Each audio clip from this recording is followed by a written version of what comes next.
Buenas noches.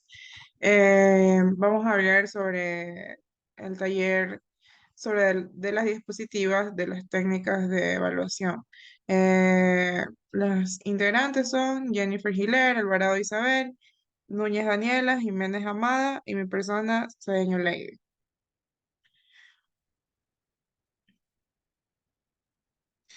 Una de las preguntas dice, mencione por qué debe sumarse el valor del salvamento a los flujos netos efectivos cuando se evalúa un proyecto.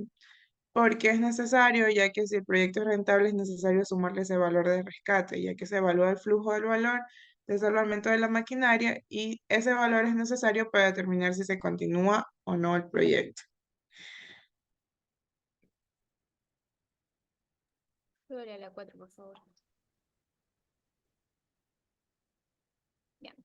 Como siguiente pregunta tenemos ¿en qué casos debe emplearse el BPN y en qué casos el GIP como método para evaluación de un proyecto? Prácticamente el valor presente neto es utilizado en sí para medir lo que es la rentabilidad monetaria del proyecto, donde se consideran prácticamente los flujos efectivos y estos se trasladan, o sea, esos valores futuros se los trasladan al presente. En cambio, la tasa interna de retorno se le emplea para medir los rendimientos futuros en términos porcentuales.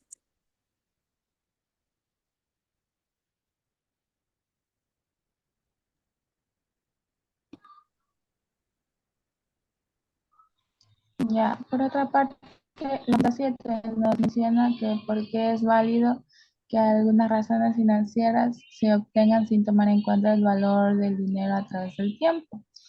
Y yo eh, pude decir que suelen ser válidos para realizar algunas financieras, puesto que se toman valores del balance general y el balance general contiene información de la empresa en un cierto periodo de tiempo, que por lo generalmente es el periodo actual o sea, este año, el fin de año, o sea, no toma el valor de futuro, porque no es un estado proyectado, es un estado real actual.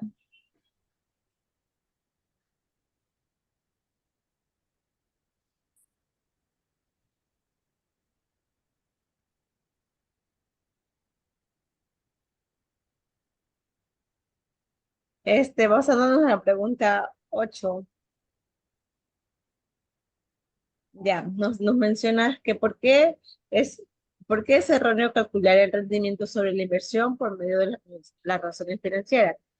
Bueno, en lo que yo estuve leyendo, se considera erróneo ya que no se toma en cuenta el valor del, mm, que no se toma en cuenta el valor del dinero a través del tiempo y que no se relaciona de forma directa con el análisis de la rentabilidad. O sea, en esta parte dice que no se recomienda utilizar este método y que se cambie para uno que sí tiene que ver con que tenga que ver con el dinero a través del tiempo. Es como más factible porque incluso está como que hablas, puede variar o puede cambiar y eso hace que tome una decisión errónea y sea perjudicial. Ya, he seguido con las preguntas. Otra que me pareció también interesante hace referencia sobre qué variables del proyecto se recomienda realizar un análisis de sensibilidad y por qué. Bueno, si bien es cierto, pues un análisis de sensibilidad hace referencia o tiene por objetivo permitir que una entidad, ya sea financiera, pues pueda predecir cuáles serán los resultados que obtenga la entidad como tal y a la vez pues sea fundamental para comprender el tema de incertidumbre, por así decirlo. ¿Cuáles son las variables que afectan en este caso? Pues vienen a ser lo que es el volumen de producción, si bien es cierto también los costos. ¿Por qué? Porque en este caso tomamos de referencia un valor, un ejemplo, digamos, que si suben los impuestos, por así decirlo, pues entonces obviamente el costo tiende ya sea a subir, obviamente por el incremento de todos los productos. En este caso, pues se debe de verificar y analizar cada uno de los costos para ver si es que la entidad como tal, pues tiende a tener beneficios y utilidades mencionadas, o si no, pues, o verificar si es que la empresa como tal, pues, no está haciendo las debidas precauciones del caso.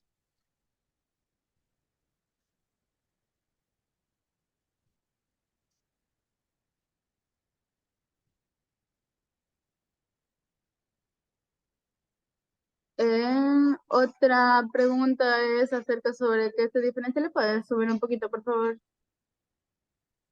Sobre que en este de aquí también es el otro libro que hacemos referencia sobre las tres preguntas, en la cual una de ellas explique en qué se diferencia el cálculo del TIR con los activos del ROA. Si bien es cierto, pues el TIR, la tasa interna de rendimiento, hace referencia, es decir, que este rendimiento porcentual, por así decirlo, se calcula y hace referencia a que ese tiene como que un tiempo a largo plazo, por así decirlo.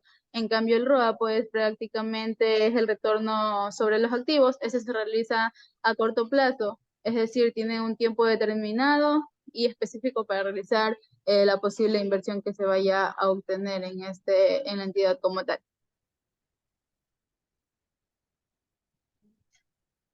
Seguido con las afirmaciones, un proyecto que tenga un BAN negativo puede tener utilidades y uno que tenga un BAN positivo puede tener pérdidas. Se puede dar el caso de que un BAN negativo pueda tener utilidades. Esto siempre depende de que depende de la perspectiva en la que se evalúan los proyectos. Por ejemplo, si un BAN positivo no genera utilidades, esto pasa cuando los costos son elevados y el proyecto, aunque genera utilidades, no es suficiente o es equivalente a la inversión. En el caso del BAN negativo, en el caso del BAN positivo, en cambio, aunque el proyecto cubra las deudas, aún existen pérdidas contables. Es importante también considerar que pues el BAN es una herramienta de evaluación financiera, obviamente, y no refleja necesariamente la rentabilidad contable real de un proyecto. Entonces sí hay ciertos factores financieros que pueden eh, hacer que pues esto pase.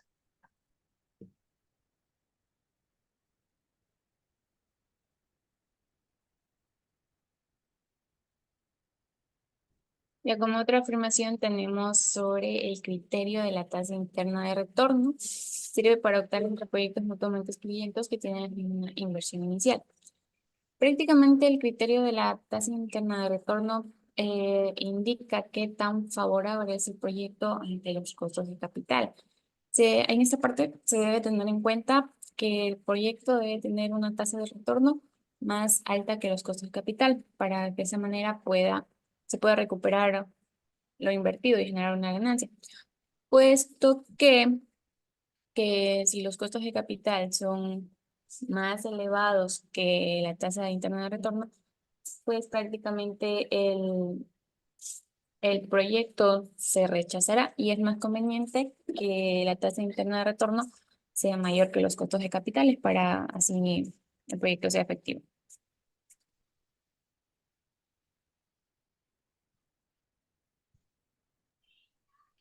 Ya, por otra parte, dice si la tasa interna de retorno es positiva, el valor actual neto también lo es.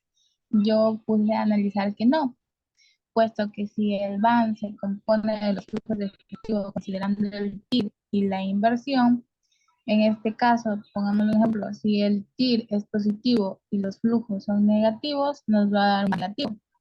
Pero si así no el TIR es positivo y los flujos no superan la inversión, igual va a ser un BAN negativo. O sea, tiene que ver mucho el componente del BAN que del flujo de efectivo. Si este no supera o si es negativo, inmediatamente se altera el resultado del BAN. Entonces no tendría nada que ver si el TIR es positivo, porque en ambos casos puede ser positivo, pero si el resto es negativo, igual te...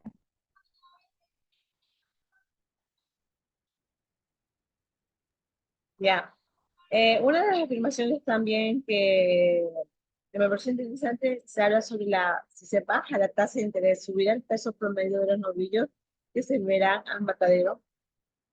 Bueno, considerando que la tasa de interés más baja de los productores ganaderos podrían estar más dispuestos a invertir en alimentaciones de alta calidad y cuidado del ganado, esto podría resultar ser un mayor crecimiento y desarrollo de los novillos, lo que aumentará su peso promedio al momento de este sacrificio.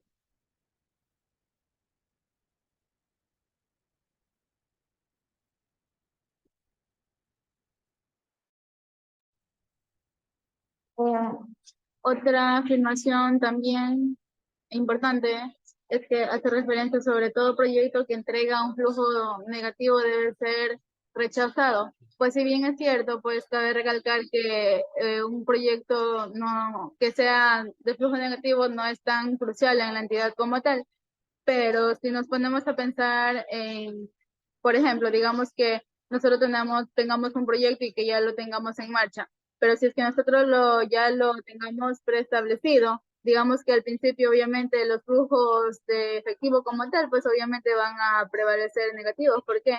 Porque el proyecto recién inicia y todo, pero ya después es cuando se van viendo las ganancias obtenidas de este proyecto al momento dependiendo también de qué tipo sea el proyecto y también al momento de que con el paso del tiempo vaya mejorando, pues obviamente se van a ver los beneficios en la entidad.